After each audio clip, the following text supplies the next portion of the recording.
Well, ladies and gentlemen, thank you for being here this evening. We are going to go through Genesis chapter 34.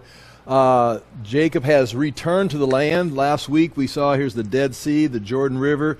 Here's the Jabbok. We've got on that front page, you can see the places over there. You've got Mahanaim over here. You've got Peniel here, and then Succoth right there. That's the Jabbok's not drawn correctly.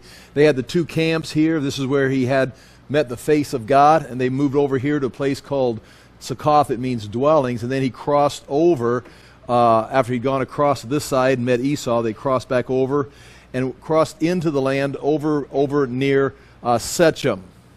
Now Shechem, as you can see on the map, and I've got some pictures on the back 2 pages just of Shechem.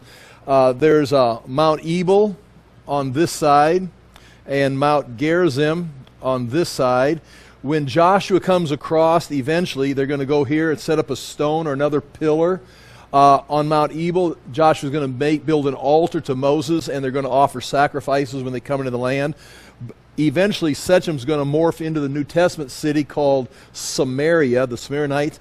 On Mount Gerizim right here, that is where they're going to build the Samaritan temple. That's where the woman that meets Jesus at the well says, you know, we worship here, you worship there, which is right. And Jesus says, you do not know what you worship. I mean, you're worshiping something you don't know. But they had a temple on Mount Gerizim right here. Shechem is right down here in this area. Jacob, as we see, comes across. Again, as we entered the book, or entered the chapter last week, Jacob's name was switched to Israel, where it means he struggles with God. And he then, the very last verse, it says verse 19 of chapter 33, let me go back and read verse 18. After Jacob came from Padan Aram, that's up in Aram or Syria, he came back and left Laban. He arrived safely at the city of Shechem in Canaan. Now, what's going to live there tonight, we're going to see it's the Hivites live there. Now, they're just generally called Canaanites, but there's several different nations living within the land. The Perizzites, the Philistines eventually. There are Canaanites there, but these are called Hivites. He arrived safely in the city of Shechem in Canaan and camped within the site of the city. So Jacob is within this area right here. You can see, like I said, a couple of pictures. On the very back page, there's a picture of the wall of Shechem. That's from around 1500, 1000 BC. So that's a few years after, but that's the same location. And then on page 5, you can see the temple fortress, and that's referred to in the book of Judges, and a pillar that is stood up right there. That could be Joshua's pillar that he stood up between the two mountains, and that's where Israel on Mount Ebal is going to read the blessings of the law. On Mount Gerizim, they're going to read the curse of law. And they have found a little tiny piece of jewelry with the curses or the name of Yahweh on it in this very location, which means the Jews were here doing exactly what the Bible says at this location. And then eventually, like in the book of Judges, it refers to this temple fortress that is built right there. And you can see as you look into the back, as you're looking at that picture, you're looking with the Jordan River at your back. You're looking this way. You're looking between the mountains, looking towards what's going to be Samaria, and then towards the Mediterranean Sea. So there'd be going between these mountains, Ebal and Gerizim, there's a trail that you can travel through. Somewhere in this area, Jacob is going to then settle. And it says, going back to the chapter 33, verse 19, for 100 pieces of silver he bought from the sons of Hamor, the father of Shechem, the plot of ground where he pitched his tent. And so we're going to meet Hamor tonight. And Hamor is like a chieftain. The word that he's described as the leader is the same word that is used to refer to Ishmael having gone down into his land, and there was leaders in the tribe of Ishmael that grew and developed. Well, now Hamor is the leader of the Hivites in Shechem at this time, and Jacob purchases a plot of land. He buys land. It appears he'll eventually give this to Joseph on his deathbed. And interesting, the very last line or verse 20 of chapter 33, there he set up an altar and called it El Ele Israel, or the God, the God of Israel, or that's his name, the one who struggles with God. This is the God of me. My name is now Israel. And so there he calls on it. It's now no longer, it's very important in the sense that it's no longer the God of Abraham or the God of Isaac. He now sets up an altar in Shechem, somewhere in this picture on page 5, probably in that area somewhere.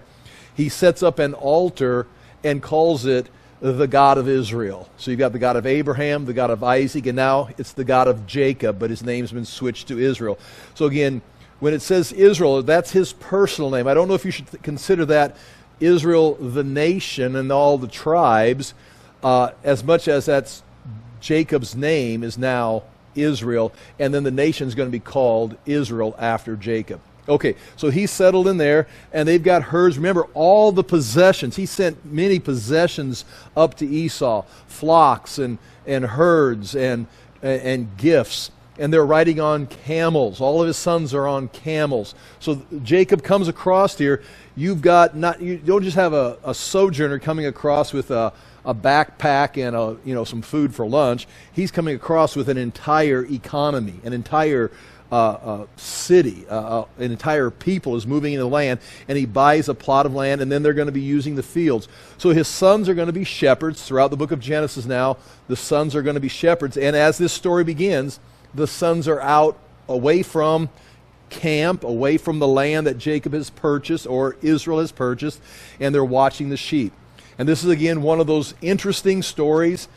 We got thousands of years being covered in the book of Genesis, and so there's got to be thousands and thousands of stories they could be telling. But for some reason, chapter 34 of the 50 chapters in Genesis, one of them is dedicated to this account. And I'm going to read it. We're going to look at it, put it in perspective, learn from it. But sometimes it's hard, like, what is this the best you've got for historical accounts? Is there something better you can give us? And I'm not being blasphemous or mocking, but it's like at the end of every story we've got questions. Can we get more details? It's like, nope, that's enough. But hey, let's tell you a story about, well, here it is. Now Dinah, this is Dinah. Her name's only been mentioned once, and that's when she was born. She's not mentioned when all of Jacob's 11 sons go across the Jabbok. He takes them across the Jabbok, and then he returns to Peniel and wrestles with the Lord. He goes across here and then comes back. He talks about his 11 sons, but doesn't say his 11 sons and Dinah. Dinah's just not mentioned. But all of a sudden, here she's mentioned. And she's mentioned, now Dinah, the daughter of Leah, or the daughter Leah had born to Jacob. So the reason Leah is mentioned, most likely, because it's a true statement, Dinah is the daughter of Leah, one of Jacob's 4 wives, but also born to Leah are going to be 2 boys, Levi and Simeon, are going to be 2 of Leah's, Leah's sons. So that they've all the others are going to be half brothers, half sister, but these are Dinah, Levi, and Simeon are all their brothers and sisters. They got the same mom, the same dad. Now, it goes on and says, now I'm reading in my NIV. I'm going to switch to the notes that you've got there also, and that's in the English Standard Version. And then I'll just read into the notes here. Page 1. Now Dinah, the daughter of Leah, whom she had borne to Jacob, went out to see the women of the land. Now, what this means is she goes out to see and interact with the Hivites. We could call them Canaanites, or the people of the land. She goes off to, to talk to them, to do business, to trade, to get to know them. So she's interacting with them. And again, you can see Rachel and Rebecca were both shepherdess. They brought flocks, so they're out moving about. And so Dinah's got some freedom, and she goes out to see the women of the land. That's all we know. It's like, as people then start to speculate, is she going off to have coffee? Is she going to do business? Is she going to, go shopping? Some commentators throughout the ages, Jewish commentators, she was a prostitute. Which, there's no sense for that, but it's like, what is she doing amongst the women of the land? One, she's not just confined to Jacob's tent or Jacob's camp. She goes out around Shechem, and there's business, there's houses, there's people, and she's meeting the ladies of the land. She goes to see the women of the land. It shows she's got freedom. It shows she's interested in their culture. It shows she's coming from a family of brothers. She's looking maybe for some ladies to, go shopping with. And when Shechem, the son of Hamor, the Hivite, the prince of the land, saw her. Now, she goes off to see the women. While she's seeing the women of the land, the chief's son, Hamor, whose name, by the way, I'll probably say it later, but I don't want to forget, his name means donkey. His name means donkey. And that would have been very comical for the Israelites as they told the story, read the story, that Hamor, donkey man, donkey's son, which is Shechem. And Shechem is, again, now we've got the name of the city is Shechem, but the name of the chief's son is Shechem. So this would be Prince Shechem, if you would. So Dinah goes off to see the ladies of the land, the Hivites. It doesn't say if that's good or bad. She just goes off to see them. But while she's seeing the ladies, the prince, Shechem, sees her. And there's 4 verbs. You can see them on page 1 at the bottom. There's 4 verbs that are put together. I'll just read them. And saw, and he took, and he lay, and he violated her. So there's 4 things. He sees her, he takes her, he lays with her, and he violates her. Those are 4 verbs. Sometimes people try to break them into 3 verbs. The laying and violating as one act, and it's one act. But there's 4 verbs there in the Hebrew. And that it strings together. One leads to another. Some things about this. I'll finish reading the context here. Verse 2, and when Shechem, the son of Hamor, the Hivite, the prince of the land, saw her, he seized her and lay with her and humiliated her. And his soul was drawn to Dinah, the daughter of Jacob, and he loved the young woman and spoke tenderly to her. Now, as you're looking at verse 3, it doesn't make this explicit, and you don't have to accept this, but the commentators refer to it this way. Dennis Prager, he says it this way, is when it says he saw her and he took her, he doesn't just, rape her and send her away. He takes her. She is in his house. She is taken, in a sense, captive. And so this whole story, she doesn't come home and say, Dad, you won't believe what happened. She's away. And word has to trickle out somehow. But she is now taken captive. And so when it says right there in verse 3, and his soul was drawn to Dinah. If you look down, I think it's on the next page. Yeah, point 10 on the next page. That word drawn is a word you're familiar with it at least.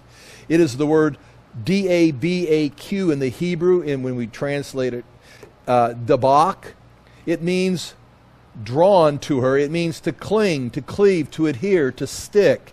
It's the same word used in Genesis chapter 2, verse 24, that a man shall leave his woman and be dabak, drawn or cling to his wife. So it's like a marriage word, but without the ceremony, without the ritual, without the proper sequence of going and asking the father and getting permission and paying a bride's price. He sees her, he takes her, and after he has laid with her and humiliated her, he now is drawn to her. He now is clinging to her. Again, what does that mean? It says he was drawn to Dinah, the daughter of Jacob, and then it says he loved the young woman and spoke tenderly. So it seems to be positive. There's several things you can go with here.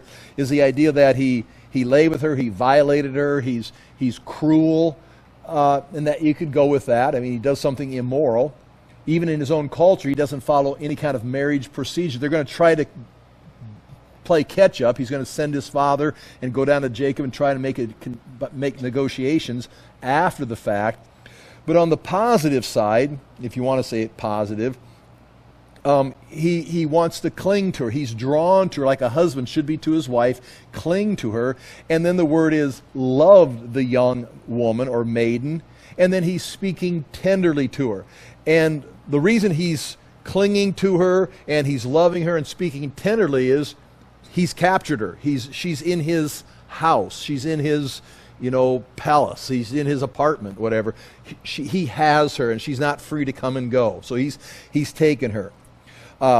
So Shechem spoke to his father Hamor, saying, "Get me this girl for my wife." And so now Shechem is going to now begin the process. I've taken her. I've got her here. I've slept with her. We need to get permission. Go ask her father if I can keep her. And so now it's like, wait, we've got the horse before the cart, or the cart before the horse, or this is not, something's wrong, obviously. And so you've got some things written down there. I think I've said everything. I do have that map there you should look at.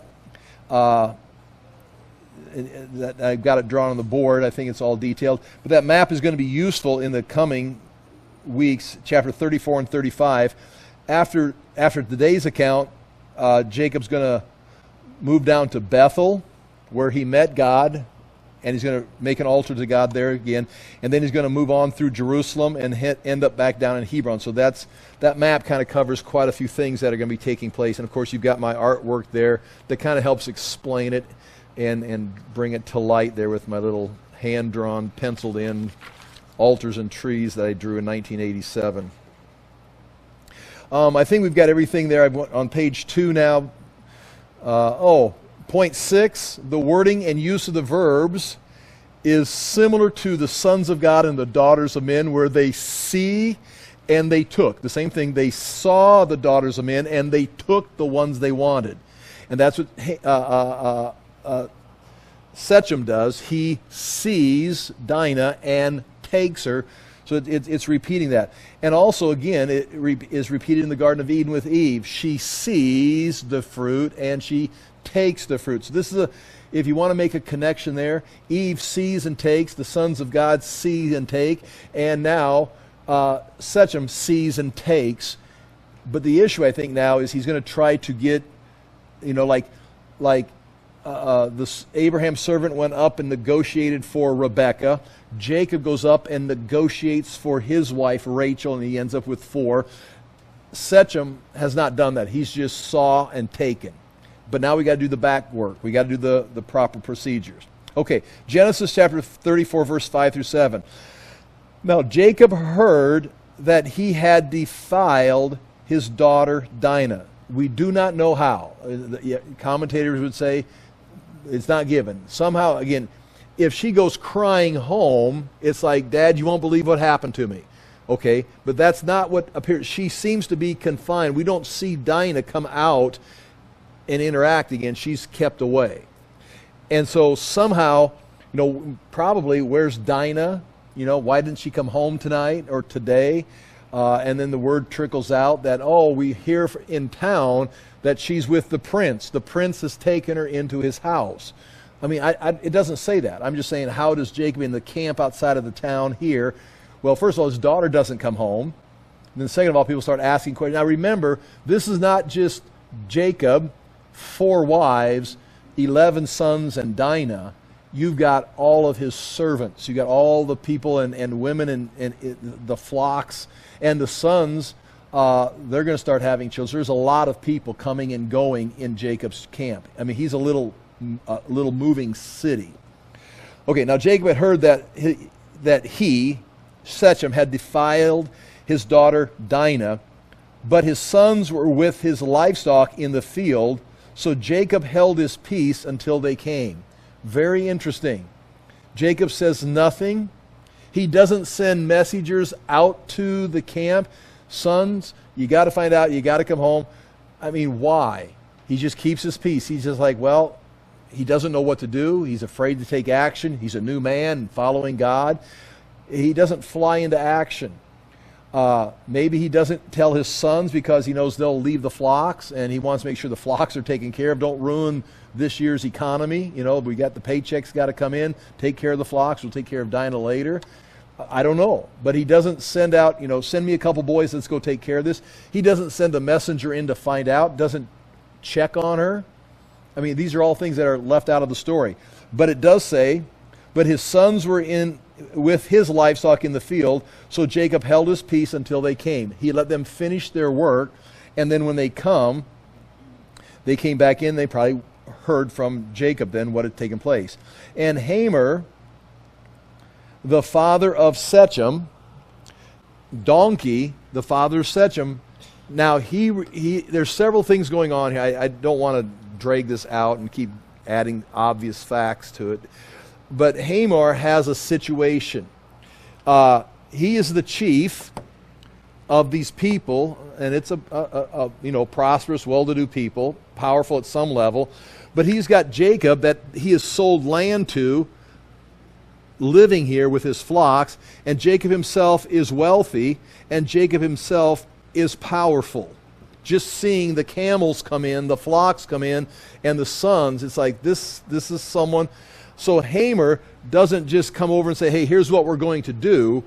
He has enough respect for Jacob, possibly out of fear, possibly, he doesn't say it explicitly, but by the end of the story you can realize there was something to be feared of. But also, he maybe wants to negotiate. He maybe wants to cash in on this relationship. It's a great opportunity. Okay, and Hamor, the father of Shechem, went out to Jacob to speak with him. Now we're going to start talking marriage. He's going to be asking for Dinah in marriage. But Hamor is not going to say anything about the apology. This is one thing that's not mentioned here by Shechem or Hamor is like a confession that we were wrong, an apology. We need to make this right. They act as if nothing happened.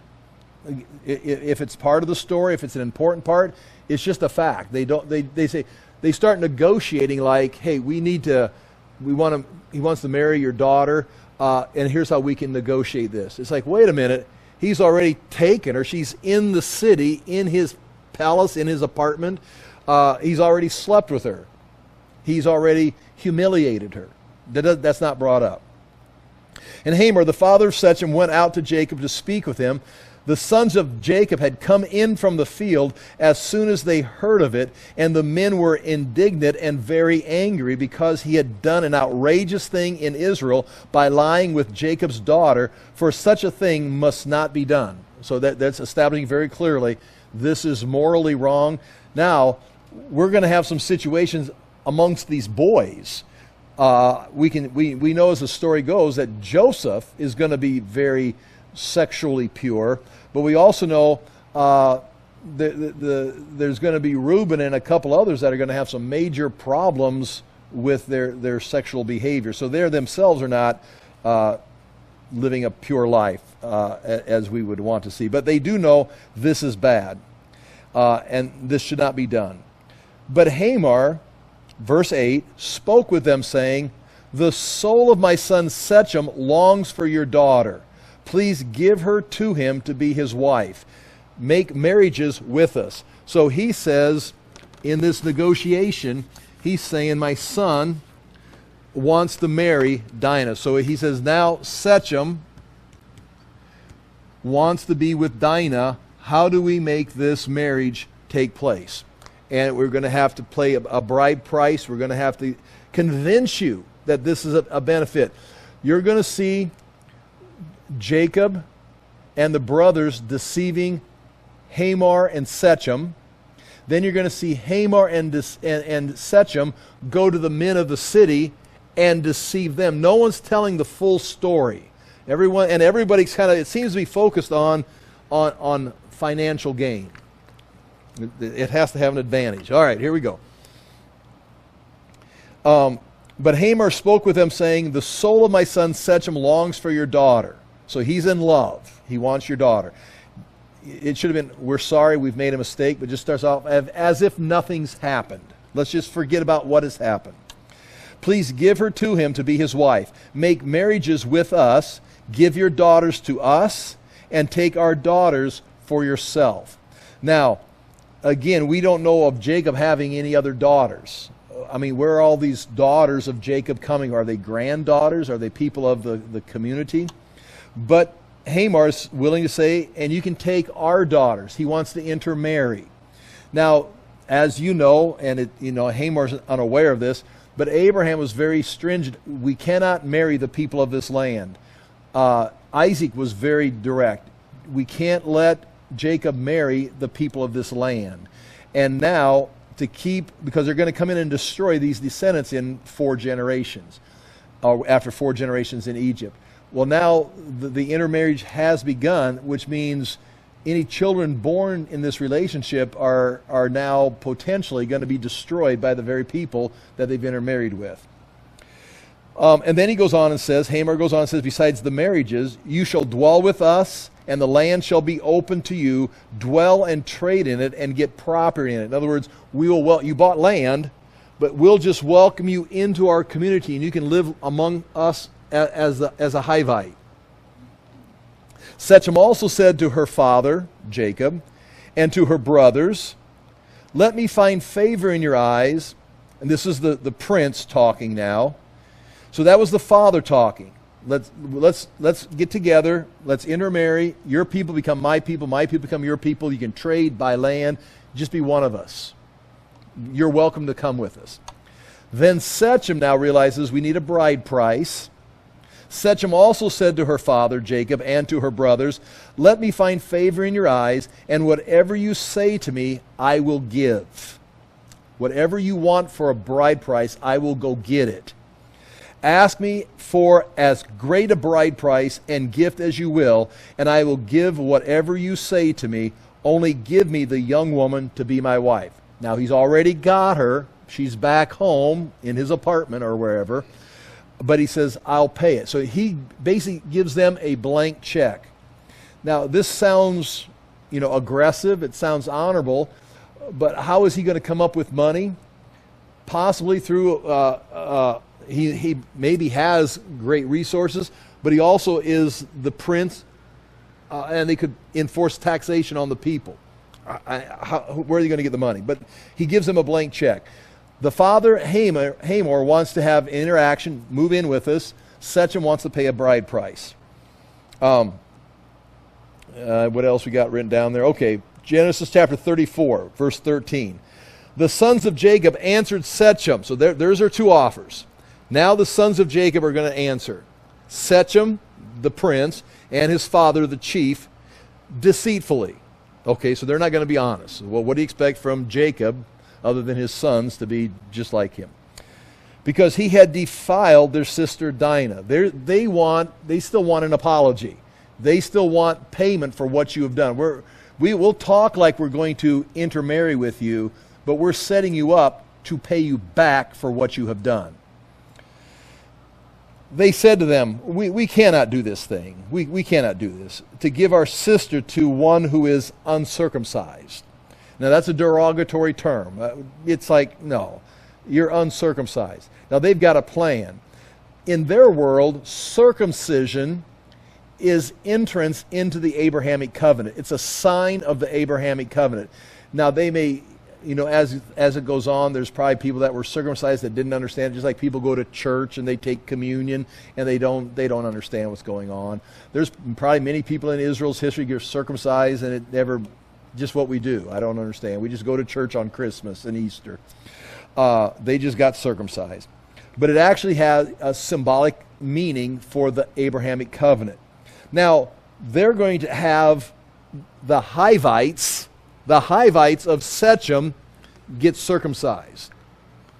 Now, they're not saying, first of all, if you're going to marry our wives or marry our daughters, our sister, you're going to have to become a follower of Yahweh. We'd like to share the gospel with you. We'd like to tell you about our God, that Father Jacob just met him, and what an experience. We've got some stories to tell you about Abraham, Isaac, and Jacob and the God of Israel. That's not the case right here. They're not using it for conversion. There's not a covenant that they're making, as far as, okay, we will live and become your people. You're going to have to join us in a covenant with circumcision. They're using circumcision as a self-inflicted wound on the people of Shechem. And you'll see this. They're being deceitful. They have no integrity or meaning in the circumcision. And they're making it up. They say, we cannot do this thing to give our sister to one who is uncircumcised, for that would be a disgrace to us. Only on this condition will we agree with you, that we'll become people with you, we'll enter trade with you, we'll live with you, and we'll accept your bride price for our sister. Only that you will become as we are, by every male among you being circumcised. Now that every male among you, that is written in the sense, every male that is able to go out and in, or go in and out of the gate, meaning every able-bodied male that's able to come out of the gate to go to the flocks, to go on business trips, to go to war, everyone able to function in society, they must be circumcised. Not just Shechem. I mean, that would be legitimate. Shechem's got to be circumcised. But no, every able-bodied man that's able to go in and out of the gate, we need them to be circumcised. Okay, now, it's not a big deal, except now they're asking Hamor and Shechem, both Hamor and Shechem would be like, easily done. Let's go out back and take care of it right now. No, we need you to go tell every able-bodied man in your camp to do this thing. So now you're going to have to convince your people to do this. And that's not going to be an easy sell, so they're going to have to exaggerate. Only on this condition will we agree that you will become as we are, by every male among you being circumcised. Then we will give our daughters to you, and we will take your daughters to ourselves, and we will dwell with you and become one people. Then the Hivites and the Israelites will just intermarry, and we'll just become one people here. And we'll trade with you. You can have our possessions. But if you will not listen to us and be circumcised, then we will take our daughter and we will be gone. Now at the end of the day, that's really what Hamor and Shechem would wish, is just here's Dinah, and that's what they're going to do. They're going to move from Shechem, they're going to move down to Bethel. They're heading down here next. And so point one there, I got on my notes on page 2, they know Dinah's not a free. Dinah's not there in the kitchen listening to them negotiate. She's back at Shechem's house. Interestingly, for myself, and I did it for you, this is two pictures there just of the topography. The top picture, we're standing in the land of Jordan, looking west across the Jordan River. This would have been the view when they were over here at Mahanaim and at Peniel crossing the Jabbok. If they would have looked this way, this is what they would have seen. And what you can see right there is they are at Shechem, between Mount Gerizim and Mount Ebal. That's where they're at right now. And they're going to be moving next week down to Bethel and on down to Hebron. So that's kind of the topography, looking west towards the Mediterranean Sea over the Jordan. Flip it around. Now in the next picture, you're on the Mediterranean Sea, looking over the coast, up into the Shephelah, the hill country, up over the mountains, and you can't see the Jordan. Now do notice, if you're interested, on that first picture, you see the dotted line? That's sea level.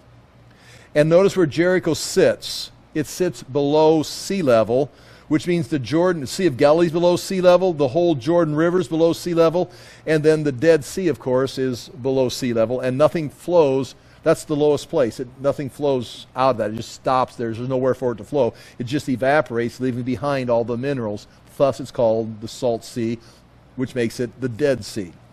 Jericho is the lowest city on earth. Now, the other view, you're looking from the Mediterranean Sea in, and once again, you can see Shechem in between Mount Ebal and Mount Gerizim. And on Mount Ebal's where Moses is going to build, or not Moses, but Joshua is going to build an altar when he comes across. In between there, he's going to, that pillar that I showed you, that picture of, is standing between there. Then they're going to move down to Bethel, and that's in Bethel is where Jacob saw the ladder or the stairway. Saw the angels ascending and descending from Bethel. He's going to go back there again and build an altar, and God is going to speak with him again at Bethel. And then you can see Jerusalem and on down to Hebron. Okay, I just wanted you to kind of get a perspective on where these stories are taking place. Page 3. After the boys say, well, you're all going to have every able-bodied man in Shechem get circumcised. Verse 18, chapter 34. Their words pleased Hamor and Hamar's son Shechem. It pleased the donkey and the donkey's son Shechem. So, okay, great. We'll have all the men in our city get circumcised so we can do business with you and we can become one people. So they definitely see an advantage of becoming one people with Jacob. Again, that's an amazing thing. Jacob's one man who went away, comes back in 20 years, and you've got little nation tribes wanting to join with him. And the young men did not delay to do the thing because he delighted in Jacob's daughter. So Shechem's going to go in, start a campaign, the circumcision campaign. Now he was the most honored of all of his father's house, this prince. So he's probably got other brothers and stuff.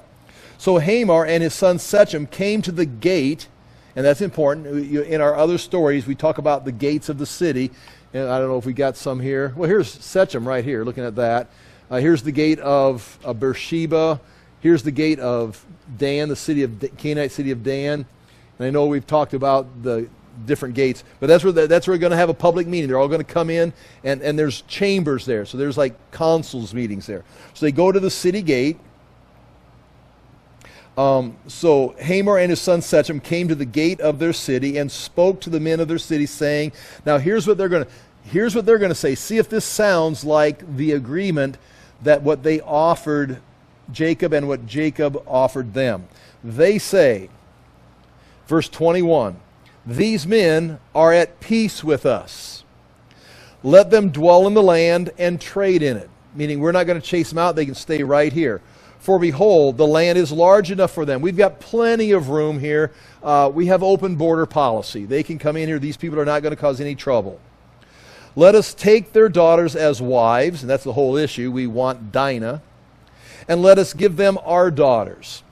Only on this condition will the men agree to dwell with us and become one people. They'll only stay here and dwell with us. Now, why would you want them to dwell with you?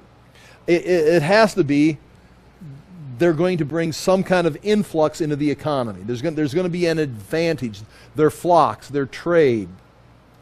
Only on one condition will the men agree to dwell with us and become one people. Only when every male among us is circumcised as they are circumcised. Now again, there's no mention of Yahweh. There's no mention of the Abrahamic covenant. There's no mention of any covenant. It's just, it's something they want us to get this mark. Now, and then watch this. Now, verse 23. Watch how this gets sold. Will not their livestock, their property, and all their beasts be ours? You can look over the wall and you can see all that's out there. If we'll get circumcised, that is ours. Only let us agree with them, and they will dwell with us. What a boost in the economy. And all who went out of the gate of his city listened to Hamor and his son, and every male was circumcised. That had to be you talk about the big, beautiful bill. This is the big, beautiful bill. All that stuff, all we've got to do is vote yes by circumcision, and the big, beautiful bill passes, and you're going to see this take off and this take off. And they're like, and all the men like, I mean, isn't this crazy? That they all like, what a great idea. So Jacob's sons are deceiving Hamor and Shechem. Hamor and Shechem buy into it and then build on that and say all of that stuff will become our stuff. And now they've deceived every male in their community.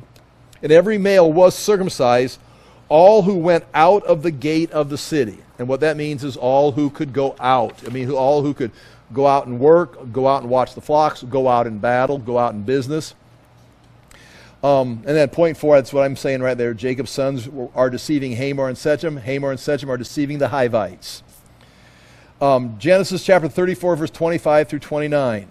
Now, on the third day, when they were sore, And this is from, again, the study that I've done. The third day is the source day of it's a surgery. It's a surgery in what we're going to say 2000. It's a surgery done in 1900.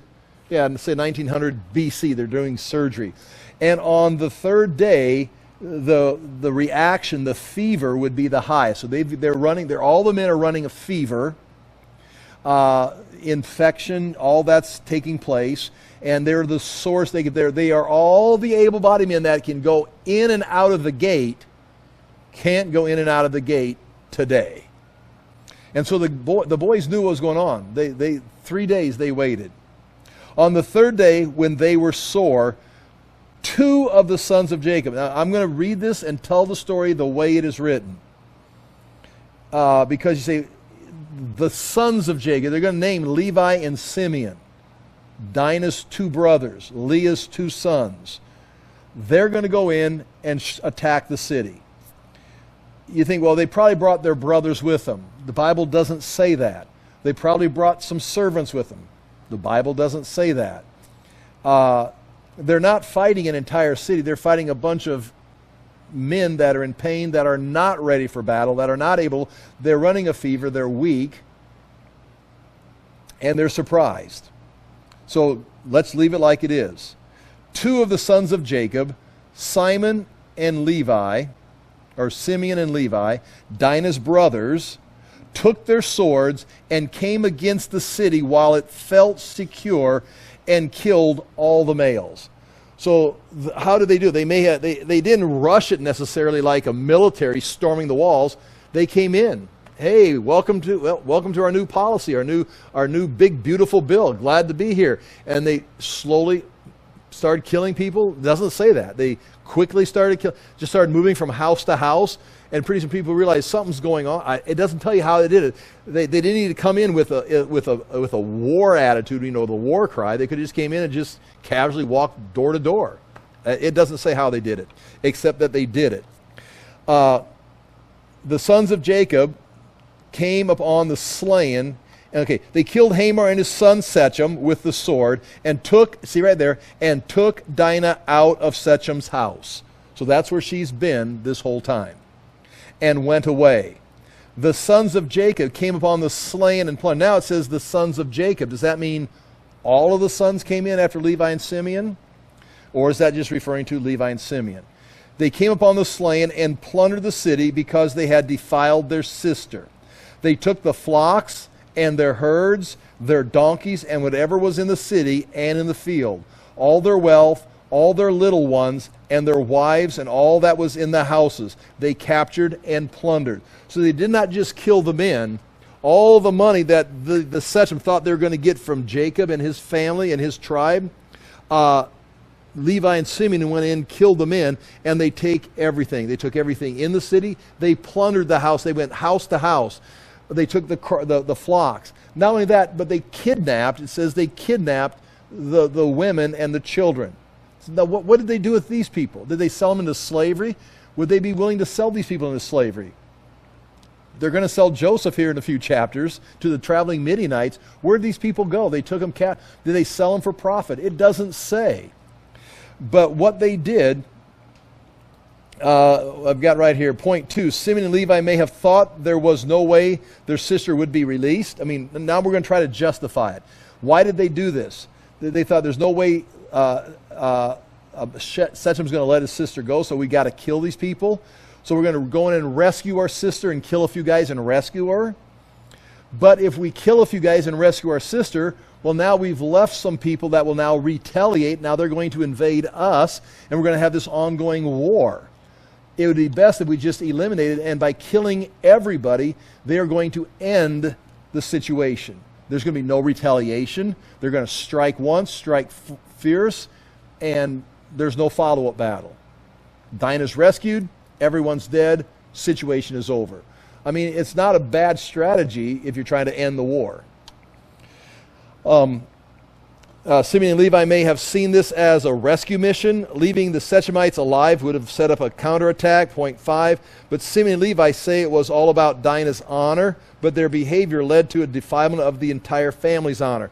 So they're saying Dinah's honor was ruined, so we're going to kill this entire city, steal their crops, take captive their women and children, probably sell them into slavery, and plunder their houses because of Dinah's honor.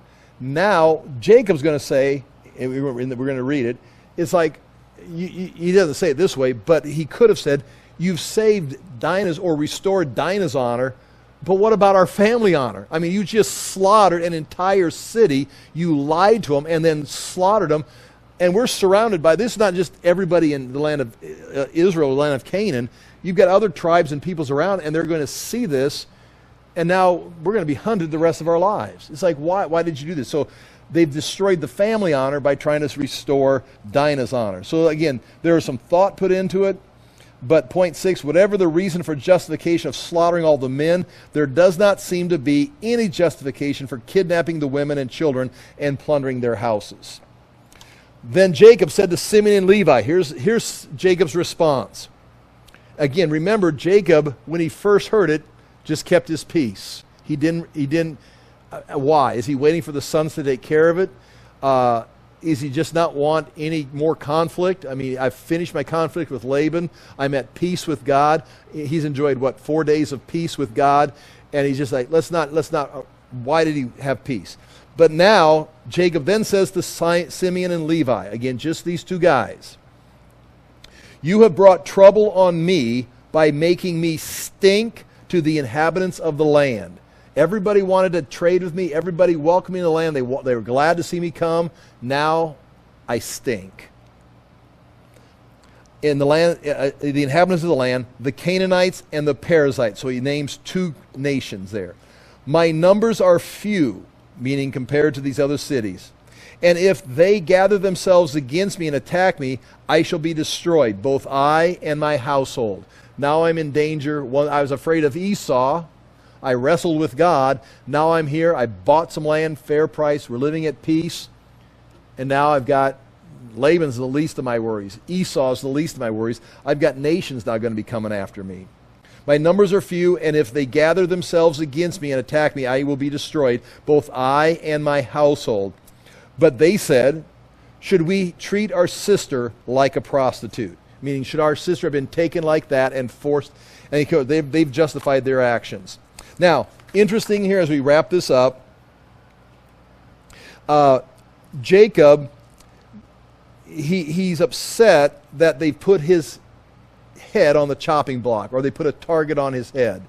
It's not until you get down to Genesis 49, verses 5 through 7, and if you flip, I'm going to flip in my NIV, my Bible here very quickly. This is now, Joseph's gone to Egypt. He's saved the land. The brothers have come and they've bought bread, those couple of times. And Jacob has finally come down to the land, and he's lived his final years in the land. He's met Pharaoh, and now he's on his deathbed. Genesis 49, verse 1. Then Jacob called for his sons and said, gather around so I can tell you what will happen to you in the days to come. So he's on his deathbed, and he's now going to prophesy about the future. And assembly goes on and says, and then he talks about Reuben in verse 3, verse 5. He begins talking about Simeon and Levi. And he's going to put those two together. Now what's going to happen to Simeon and Levi is this right here. As he prophesies about the future, Simeon and Levi are going to get no land. They're going to have no place in the land of Israel. They have no allotment. They're going to lose. Simeon and Levi are going to lose out. Now, if you ask, well, what about the 12 tribes? I thought there's 12 tribes of Israel. Simeon is going to end up moving into with the tribe of Judah. So that's going to leave one gap. Levi is going to get no land. And so that's going to leave a second gap. What takes place is Joseph is going to be a tribe, but then Joseph's two sons, Ephraim and Manasseh, are going to become, Joseph's going to get, in a sense, Joseph is Abraham, Isaac, Jacob, Joseph, because Joseph gets the double portion, and Ephraim and Manasseh are going to get the land. Simeon's going to go with Judah. Levi is going to get no land. They're going to be in charge of the tabernacle. And we'll talk about that next, how this happens. But Simeon receives no land, and Levi receives no land. Levi redeems themselves as a tribe at the golden calf. But here's what Jacob says in chapter 49 as he goes through, and we'll eventually go through all those verses. But right now tonight, just to see what he says, chapter 49, verse 5 through 7, it says, and this is where he's rebuking them for what they did at Shechem many years later. Simeon and Levi are brothers. Weapons of violence are their swords. Let my soul come not into their counsel. Meaning, I wished I had not let them counsel me when I was talking to Hamor and Shechem. O my glory, be not joined to their company.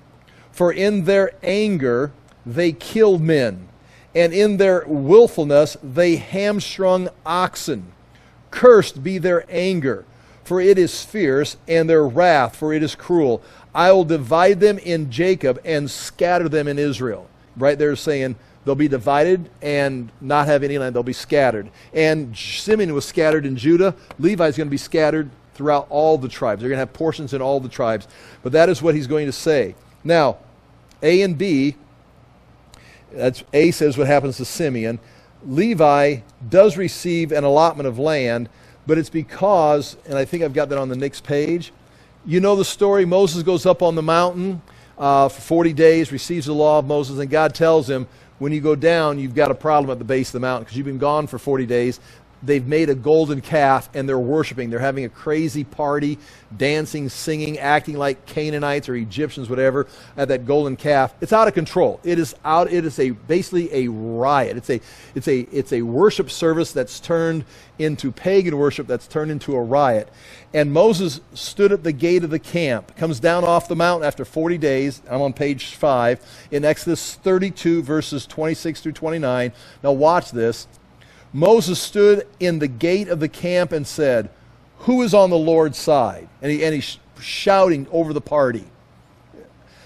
He says, who's on the Lord's side? Come to me. And guess who came to him? All the sons of Levi gathered around him.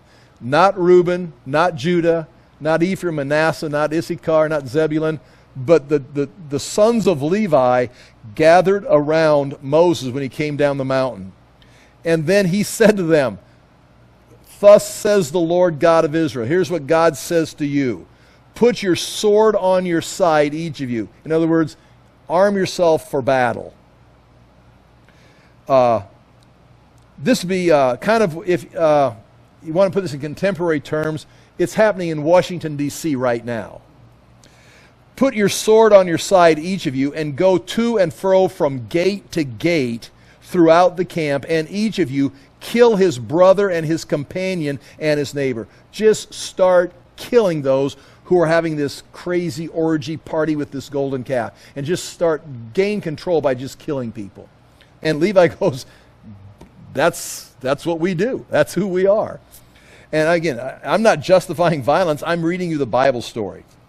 Go throughout the camp, each of you kill his brother and his companion and his neighbor. And the sons of Levi did according to the word of Moses. And that day about 3,000 men of the people fell. And Moses said, today you have been ordained for the service of the Lord, each one at the cost of his son and his brother, so that he might bestow a blessing upon you this day. And what ends up happening is, this tribe of Levi, they do not get, because of Simeon and Levi's behavior at Shechem, no land for you, no land for you. Simeon ends up just moving in with Judah, just absorbed into Judah. They just, in a sense, disappeared. Levi, because they stood up this day, who's on the Lord's side? Simeon could have been, but Levi came to Moses and says, we're on the Lord's side. So what ends up happening to them, they're going to become the servants of the priests. And the priests come from the tribe of Levi already. And then in Numbers chapter 35, verse 1 through 8, the Levites had pasture land and the cities among the tribes. Here's what Moses says in Numbers 35. Command the people of Israel, Moses says, to give to the Levites some of the inheritance of their possessions as cities for them to dwell in. So every tribe is going to portion out a couple of cities and the land around that city, and that would be called a Levitical city. And I've got a map, I think, somewhere on my website, I've handed out before, of where the Levitical cities are located. We know where they're located, and every tribe's got a Levitical city, and that Levitical city is where the Levites live until they go serve in the temple or the tabernacle, and they'll come back there. They've got flocks, they've got fields, that's their home, and it becomes the teaching center because the Levites are the teachers, and so every tribe has, in a sense, several seminary cities throughout the land that the teachers live there in the land. So it's interesting how this whole thing progresses. They end up being cursed because they stepped up for the Lord. They're now given land. Well, I'll read the rest of it. Command the people of Israel to give to the Levites some of the inheritance of their possessions as cities for them to dwell in. And you shall give to the Levites pasture lands around the cities. The cities shall be theirs to dwell in, and their pasture lands shall be for their cattle and for their livestock and for their beasts. So the Levites end up getting not their own territory, but they're scattered throughout all, and they become the keepers of the tabernacle and of the Word of God. They become the teaching tribe. And so that is how that ends right there. Jacob, at first, not until his deathbed does he condemn them for their immorality, their anger, their uncontrolled wrath. At first, he just condemns them because now look what you did. Look at now you made my life difficult. But in the end, he calls them, and interestingly, according to the Word of God, because of their behavior here, their anger is cursed, and it affects the rest of the tribe's history, and as the Bible comes together. Now, when we come back next week, we'll, of course, go to chapter 35, and that's an amazing story. Then God said to Jacob, go up to Bethel, where you promised would be. And then Jacob, it's in verse 2, Jacob said to his household and to all who were with him, get rid of the foreign gods you have with you and purify yourselves. So it's like, what? We've got to go meet Yahweh. I've told you that I met Yahweh at Bethel, and now I'm going to back and meet him after 20-some years. But before we go meet my God, you've got to get rid of all these foreign gods. I mean, it's like what's that all about? And they bury him. We'll pick that up next week. I'll pray and we're finished. Father, do thank you for the chance to look into these things. We thank you for your word. We ask that we would be faithful to you, that we would not make rash decisions, but we'd learn to think with reason, but we'd also learn to follow your Spirit. We thank you for giving us grace, of helping us overcome our own difficulties and our own failures, and providing us an opportunity to continue to serve you and walk in your wisdom. We do ask that we would be a light to this generation and help others find you and walk in your wisdom. Again, we thank you for the Word of God, we thank you for the Spirit, and we thank you for Jesus Christ and His work of salvation. And in His name we pray. Amen. Thank you for being here. Any questions, any insight? I mean, there's a story like that. You could, now that we told the story, now this is where the pastor comes in and he starts making illustrations, and there's 1,000 things you can apply to your life from something like that. Anybody got any great insights? Is there a consensus on how old Diana was? Well, you've got that. I should have figured that out, but you've got the birth order, and it mentions when she was born, and then Jacob was there for 20 years. So some of these kids are, the oldest would probably be 25, 30 years old. So, I didn't say this, and I did have it in the notes. N-A-A-R is the word for young man that is used there. And then she is called a maiden. It's the same. It's N-A-A-R-H-A or whatever for the feminine, for maiden. That young man, the word Nahar, typically means, and this is from the Jewish studies of their own, a 12 to 15-year-old boy, a young man. But that doesn't mean it's got to be locked into 12 to 15. That's just generally what it's referred to. So he could be 16, 17. But Shechem is not 25. I mean, by the time you're 25, you're a man's man. So he's more like, 14, 15, maybe 16, tops I'd say 18. And it seems the same word is used for Dinah, in the feminine. So she's probably, I would say she's a teenager. And again, you can figure some of that out. That's within the framework of 20 years in Padan Aram and when she was born.